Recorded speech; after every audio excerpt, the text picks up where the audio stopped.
Bueno, yo creo que la ficción te hace sentir las cosas, que eso sí, o sea, el documental te pasa por la cabeza, un libro te puede hacer sentir muchas cosas también, pero el libro de Millás no dejaba de ser periodístico, estaba su voz contando lo que él interpretó que le pasó a Nevenka. Pero de repente una ficción haces pum y pones al espectador en ese despacho. Eso desde luego era mi intención y eso es otra cosa.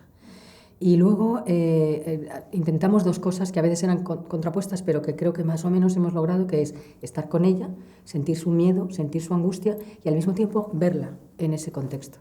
Y eso es otra cosa que la ficción te hace oler, esos plenos de Ponferrada, esos despachos, esa ciudad castellana pequeña donde todo el mundo ve pero nadie dice nada.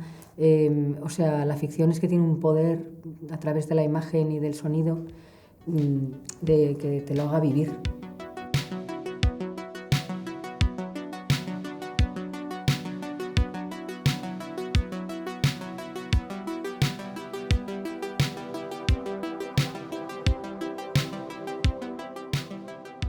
Os he convocado para que conozcáis que en el día de hoy presento mi dimisión como concejal del Ayuntamiento de Ponferrada.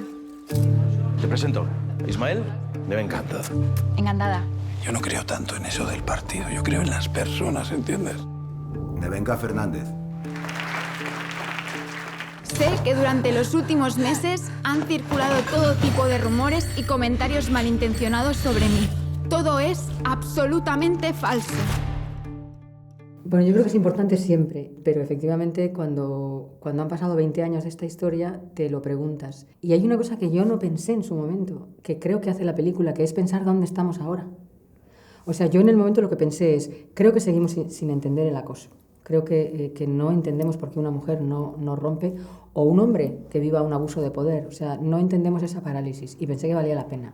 Pero al hacerla me he dado cuenta de que además, sobre todo fue cuando buscamos el archivo y cuando empecé a ver las tertulias y la reacción de la prensa a la rueda de prensa de Nevenka, que pensé, anda, pues mira, además hace un efecto boomerang y nos hace decir, vale, estábamos ahí, qué tremendo, ¿dónde estamos? Cuando me empecé como con el casting y tal, yo no conocía el caso y tenía 4 años cuando pasó esto, pero cuando me acerqué por primera vez a la historia, para mí en ningún momento me resultó algo antiguo o algo de hace tanto tiempo, ¿no? O sea, fue una historia que me apeló muchísimo, que entendía perfectamente qué es de lo que estábamos hablando, ¿no? Y ya luego cuando leí el guión pensé que era muy oportuno. Es una película sobre cómo se despliega una dinámica del acoso, ¿no? Cómo funciona esto. Y creo que es muy importante porque de verdad pienso que hay muchísima gente que se sigue preguntando por qué una mujer acosada o maltratada o cualquier persona que sufra algún tipo de violencia, ¿por qué no se defiende, ¿no? ¿Y por qué no sale de allí? Y creo que al final esta película pues ayuda mucho a ver la parálisis y la destrucción de la identidad que sufre una persona que vive este tipo de agresión, aparte de que pone el foco en el agresor, ¿no? Y nos hace preguntarnos por qué esta persona ataca y no pedirle a la víctima, ¿no? que sea ella la que se tenga que apartar. Y Hacienda y Comercio para Nevenka. Tienes toda mi confianza y mi amistad. Es que no puedo ocultártelo más. Siento algo muy fuerte por ti. La conocimos desde el principio. Yo no entendía tampoco hacer esta película sin ella. Me parece que es su historia y como mínimo tenía que estar de acuerdo en hacerla. Y luego nos encontramos con una mujer muy abierta, muy dispuesta a la conversación, muy curiosa. También nos hacía muchas preguntas ella a nosotras, que era muy bonito eso.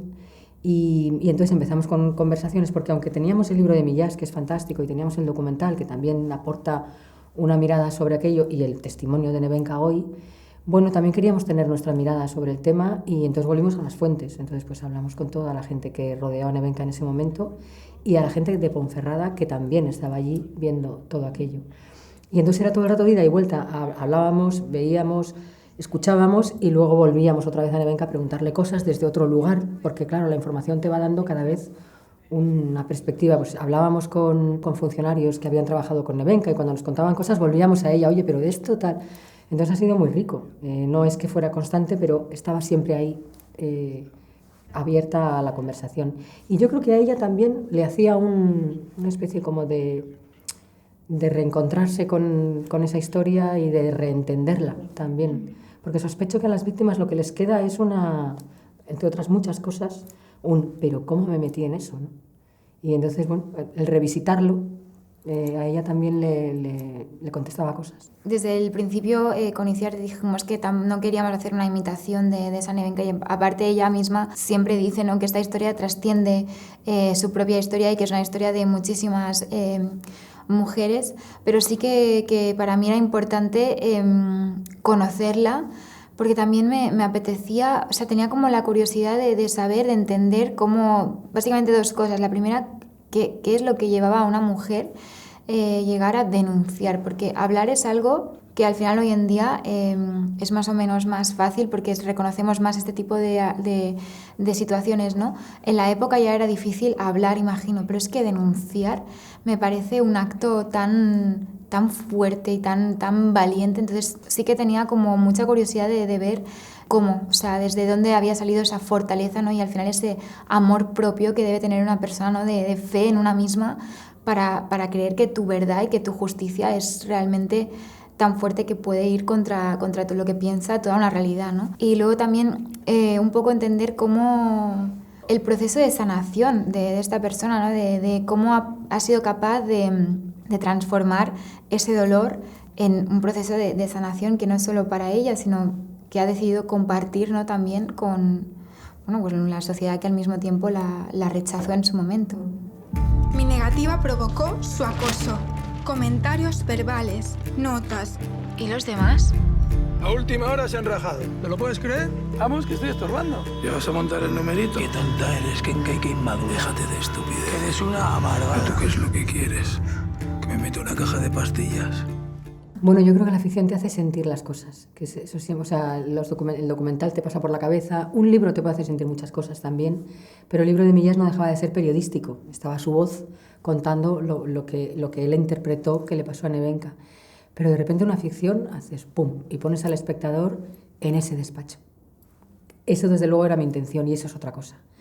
Y luego intentamos dos cosas que a veces eran contrapuestas, pero que creo que más o menos hemos logrado, que es estar con ella, sentir su miedo, sentir su angustia y al mismo tiempo verla en ese contexto.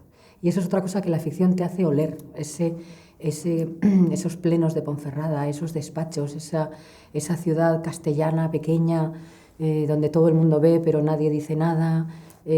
O sea, la ficción es que tiene un poder a través de la imagen y del sonido de que te lo haga vivir. ¿Tú has pensado en denunciar? Nunca se ha denunciado a un político por un tema así. No me mira, no se atreve a mirarme. Es una película de época, en realidad. El año 2000 ya no se parece nada, ni la ropa, ni los pelos, ni los maquillajes, ni los coches, ni los rótulos de las casas. O sea, todo está muy cambiado. Bueno, a mí a Isa y a mí nos fascinaba esa Ponferrada, que es esa España, me da igual que fuera Ponferrada, pero esa ciudad pequeña en ese momento. Y sí que la queríamos retratar de una manera naturalista, pero en el fondo está muy elaborado, porque hay una paleta de color de la que han desaparecido un montón de colores. Y luego hay una cosa que me decían tanto vestuario como maquillaje y peluquería, que es en Ponferrada el 2000 son los 90. Entonces nos fuimos incluso más atrás. Entonces hay una estética un poco antigua. Y luego hay una... Hablamos mucho Gris Jordana y yo de cómo afrontar esto, ¿no? Y al principio Gris se asustó un poco porque es una película con mucho diálogo. Y entonces yo le dije, mírate Spotlight, ya verás tú que solo es diálogo y te quedas pegada, porque es impresionante el guión. Si el guión es bueno, hay que confiar. No va a ser tan bueno como Spotlight, pero yo pensé, bueno, aquí si conseguimos que tenga vida este diálogo, podemos confiar en el diálogo, ¿no? Y no volvernos locos con la puesta en escena. Y luego intentamos ir pues un poco siguiéndola a ella. Empezamos así, empezamos viendo y tal, y nos vamos un poco oscureciendo e incluso eso, torciendo. Pero no quería que la puesta en escena fuera muy protagonista, porque no quería que se interpusiera entre el espectador y ella. O sea, quería estar con ella y ser testigos y acompañarla. Los motivos que me han mantenido apartada de mi responsabilidad. ¿Por qué no se marchó? No podía moverme. Responden únicamente a una palabra. Ella misma, ¿no? Nevenka también tiene como con el nombre y todo. Nevenka tiene su cosa con el nombre, sí. Sí, ella misma. Sí, o sea, yo creo que al final ese momento de soy Nevenka, ¿no?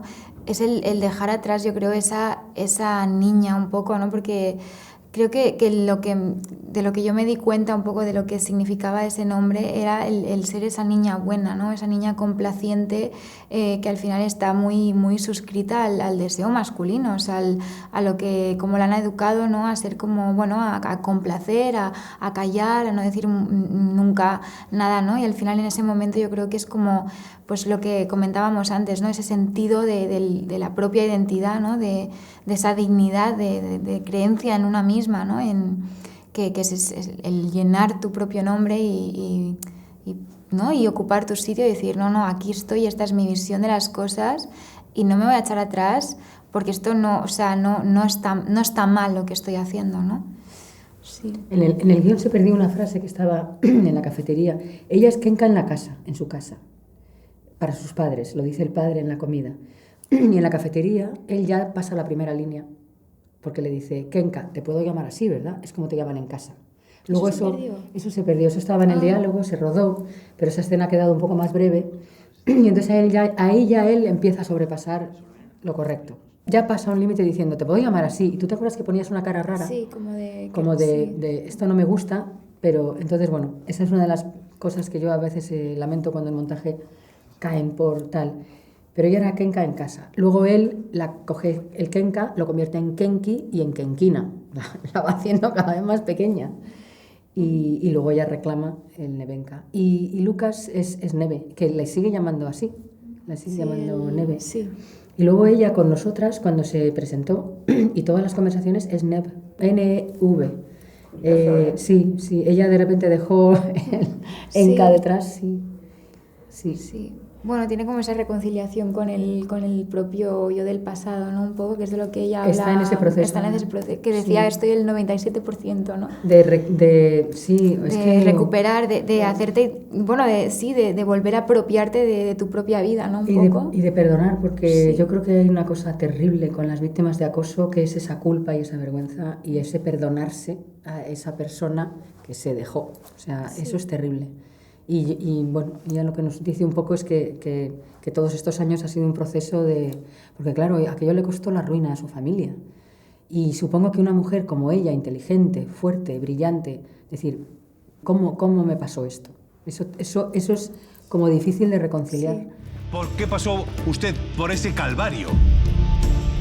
La señorita Nevenka Fernández no es la acusada. Nevenka, por favor, ¿qué les dirías a las mujeres que están en una situación como la que has vivido?